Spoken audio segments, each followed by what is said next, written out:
അതായത് 3 വയസ്സിലാണ് goal amount calculate goal amount ആണ് നോർമലി. അതായത് ഒരു 1000 രൂപ ഇൻവെസ്റ്റ്മെൻറ്റ് ചെയ്യുന്ന ഒരു വ്യക്തി 6% ആണെങ്കിൽ 5 വർഷം കൊണ്ട് 60,000 ഇൻവെസ്റ്റ്മെൻറ്റ് ചെയ്ത് ഒരു 10,000 രൂപയുടെ അടുത്ത് 9,824 രൂപയാണ് ലഭിക്കുന്നത്. ഒരു 10 വർഷമാണെങ്കിൽ ഏകദേശം 1,20,000 നമ്മൾ ഇൻവെസ്റ്റ്മെൻറ്റ് ചെയ്യുന്നു. ഏകദേശം 43,264 രൂപ ആവശ്യമായി വരുന്നു. ഈ വാല്യൂ എന്ന് പറയുന്നത് നമ്മളാണെങ്കിൽ ഇപ്പോൾ എത്ര മാറ്റം വരുന്നുണ്ട്? ഏകദേശം 52,000 1,72,000 രൂപയുടെ മാറ്റം വരുന്നുള്ളൂ. നേരെ മറിച്ച് ഒരു മ്യൂച്വൽ ഫണ്ടിലാണ് നമ്മൾ ഇൻവെസ്റ്റ്മെൻറ്റ് ചെയ്യുന്നത് വിചാരിച്ചത്. അത് നോർമൽ ഒരു 12% ഇക്വിറ്റി ബേസ്ഡ് ഫണ്ടുകളാണെങ്കിൽ നമുക്കൊരു 12% ഗ്രോത്ത് നോർമൽ ഉണ്ടാവാറുണ്ട്. ഇതൊരു ലോങ് വ്യൂയിലാണെന്ന് വെച്ചാൽ നമുക്ക് അതിൻ്റെ ഗുണമുണ്ടാകും. അതായത് നേരത്തെ നമ്മൾക്ക് മനസ്സിലാക്കാൻ കഴിയുന്ന പദ്ധതിയേക്കാൾ കുറച്ചുകൂടി ബെറ്ററാണ് മ്യൂച്വൽ ഫണ്ട് എന്ന് നമുക്കിവിടെ കാണാം.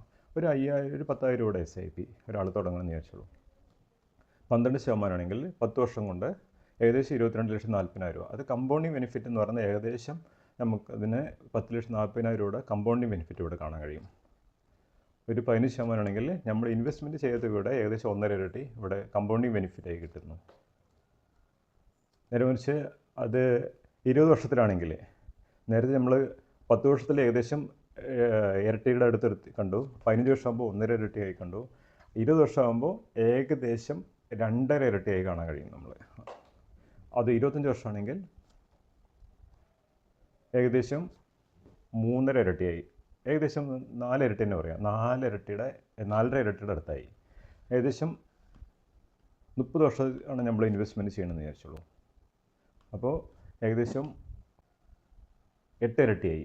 അതായത് 10 വർഷം കൊണ്ട് നമ്മൾക്ക് ഇൻവെസ്റ്റ്മെൻറ്റ് ചെയ്യുന്ന തുകയുടെ ഏകദേശം ഡബിൾ ആവുന്നു. 15 വർഷം കൊണ്ട് 1.5 ഇരട്ടി ആവുന്നു. 20 വർഷം കൊണ്ട് അതൊരു 2 ഇരട്ടി ആവുന്നു. 25 വർഷം കൊണ്ട് അത് 3.5 ഇരട്ടി ആവുന്നു. എന്നാൽ അത് 30 വർഷം കൊണ്ട് ഏകദേശം 7 ഇരട്ടി ആവുന്നു. എത്ര സമയം കൊണ്ടാണ്?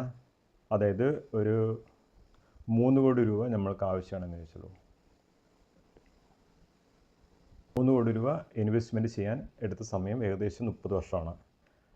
12% ആണെങ്കിൽ പോലും അതൊരു 13% ആണെങ്കിൽ നമുക്കിവിടെ 28 വർഷം കൊണ്ട് കംപ്ലീറ്റ് ചെയ്യാൻ കഴിയും. ആ ഒരു 15% റിട്ടേൺ എന്ന് വിചാരിച്ചോളൂ. 25 വർഷം കൊണ്ട് നമ്മുടെ പ്ലാനിലേക്ക് എത്താൻ കഴിയും. 3 കോടി രൂപയാണ് ഇൻവെസ്റ്റ്മെൻറ്റ് നമ്മളൊരു ഫ്യൂച്ചർ പ്ലാൻ എന്ന് വിചാരിച്ചാൽ നമുക്ക് ഇവിടെ നിന്ന് 15% റിട്ടേൺ ആണെങ്കിൽ 30 വർഷം കൊണ്ട് ഒരു 5,537 രൂപയാണ് ഇൻവെസ്റ്റ്മെൻറ്റ് ചെയ്യേണ്ടതുള്ളൂ എന്നാണ് ഇവിടെ കാണുന്നത്. എന്നാൽ നമുക്ക് ആവശ്യം എന്ന് പറഞ്ഞാൽ ഈ 10,000 രൂപ വെച്ചിട്ട് നമ്മൾ 15% ആണെങ്കിൽ നമ്മൾ ഇൻവെസ്റ്റ്മെൻറ്റ് ചെയ്ത തുക 3 കോടിയിൽ നിന്ന് 5 കോടി ആയേക്കാം. ഇപ്പോൾ നോർമലി ഒരു 12% ഗ്രോത്ത് പറയുന്നത്. എങ്കിൽ പോലും നമ്മൾ ചെയ്യുന്ന ഇൻവെസ്റ്റ്മെൻറ്റ് തുക 3 കോടിയായി കഴിഞ്ഞു. അപ്പോൾ മ്യൂച്വൽ ഫണ്ടിൽ ഇൻവെസ്റ്റ് ചെയ്യുമ്പോൾ എക്സീഡ് എമൗണ്ട് എത്രയായാലും ചിലപ്പോൾ അത് 12 ആവാം, ചിലപ്പോൾ അത് 18 ആവാം. 18 ആകുമ്പോൾ നമ്മൾ ഇൻവെസ്റ്റ്മെൻറ്റ് ചെയ്യുക 10 കോടി ആവാം. നമുക്കതിനനുസരിച്ച് ബെനിഫിറ്റ് കിട്ടും. ഇത് മ്യൂച്വൽ ഫണ്ടിൻ്റെ കമ്പൗണ്ടിങ് ബെനിഫിറ്റ് എന്നൊരു പ്രത്യേകതയിൽ നിന്നാണ് നമുക്കത് ഇത്രയും ലാഭം ഉണ്ടാക്കിയെടുക്കാൻ കഴിയുന്നത്. ഒരു long time investment, goal oriented ആയിട്ടുള്ള ഇൻവെസ്റ്റ്മെൻറ്റ്, ബാസ്ക്കറ്റ് ബേസ്ഡ് ഇൻവെസ്റ്റ്മെൻ്റ് എല്ലാം നമ്മൾക്ക് വലിയൊരു വെൽത്ത് ക്രിയേഷനും അതിലൂടെ നമ്മൾക്കൊരു പാസീവ് ഇൻകം ക്രിയേറ്റ് ചെയ്യാൻ പറ്റും എന്നുള്ളത് ഉത്തമ ഉദാഹരണമാണ്. നിങ്ങൾക്ക് എല്ലാവർക്കും വീഡിയോ ഇഷ്ടപ്പെട്ടെന്ന് വിചാരിക്കുന്നു.